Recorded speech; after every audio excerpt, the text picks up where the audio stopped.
Oblique Strategies, over 100 worthwhile dilemmas. First released in 1975, this deck of unassuming cards was developed in part by legendary artist and producer Brian Eno, as well as Berlin artist Peter Schmidt, who Brian Eno would collaborate with through most of the 70s and late 60s. The idea for the cards came about as a way to overcome artistic obstacles like writer's block or general situational deadlock. Each individual card has text in the form of a statement, suggestion, or general remark that can be used to push forward a project that is stalled. From the 2001 edition, quoted as, "These cards evolved from separate observations of the principles underlying what we are doing. Sometimes they were recognized in retrospect, intellect catching up with intuition. Sometimes they were identified as they were happening. Sometimes they were formulated. They can be used as a pack, a set of possibilities being continuously reviewed in the mind, or by drawing a single card from the shuffled pack when a dilemma occurs in a working situation. In this case, the card is trusted even if its appropriateness is quite unclear. They are not final, as new ideas will present themselves and others will become self-evident." So, some examples of some of the prompts on these cards are as follows.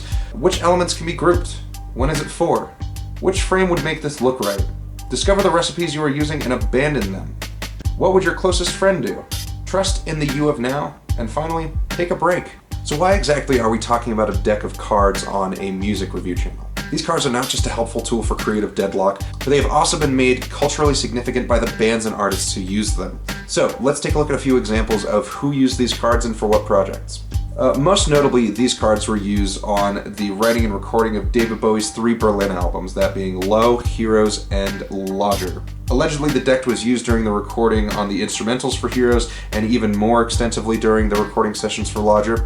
The cards were once again used by David Bowie on his 1995 record Outside. Other bands who have used the Oblique Strategies deck include MGMT, Coldplay, Phoenix, Einstürzende Neubauten, and Nick Cave and the Bad Seeds. While not explicitly meant for the studio musician in a bind, these cards have had more of a broad creative impact on music than most bands or artists would ever dream of on their own. If you've never heard of these cards before and you're interested in picking up a deck for yourself, they could set you back a pretty penny.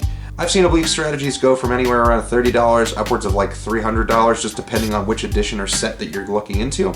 And from what I can tell, you can still buy these on Brian Eno's website, and I'll include a link for it. They'll set you back from his website for around $50 USD. If you're not keen on paying $50 for a deck of cards, however, there is a link that is just a PDF version of all of the prompts on one page. I'll post the link for that as well. If you've owned these cards, please drop your experiences with them in the comments below. Thank you so much for watching. I know this is a bit of a shorter video compared to most. I'm going to try and upload some more of these like discussion style videos, and maybe some more of like these essay style videos as well, even though it's not really a true video essay, as it's pretty short.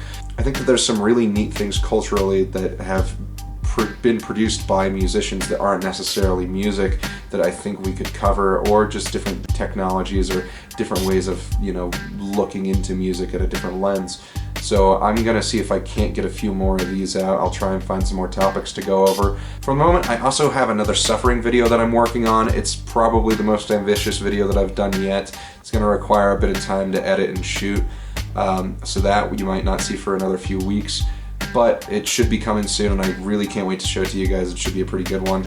Other than that, expect some more reviews to come. I've got a few more albums that have showed up in the mail today, and we should be covering most of those over the coming weeks. Thank you all so much again for watching, and we'll see you on the flip side.